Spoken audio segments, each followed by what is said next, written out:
अस्सलाम वालेकुम प्यारे सब्सक्राइबर। आज हम आए हैं जी शफ़ी इलेक्ट्रॉनिक्स पे और यहाँ पर एक क्लाइंट का जो है वो सामान लेने के लिए आए हैं जी। अस्सलाम वालेकुम शाद भाई, क्या हाल है? ठीक ठाक सब, अल्हम्दुलिल्लाह ठीक ठाक। शाद भाई, एक तो लाइट बीम चाहिए और इसके अलावा एक टेंडा का रोटर चाहिए और एक डबल PVC कैट 6 रोल चाहिए।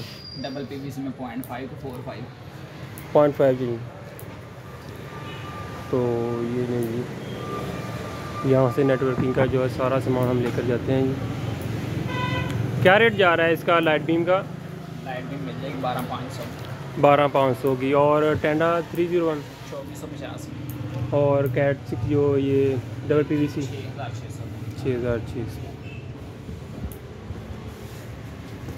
ये नहीं जी, हमारा सामान आ चुका है। ये लाइट बीम, टेंडा और इसके बाद डबल PVC।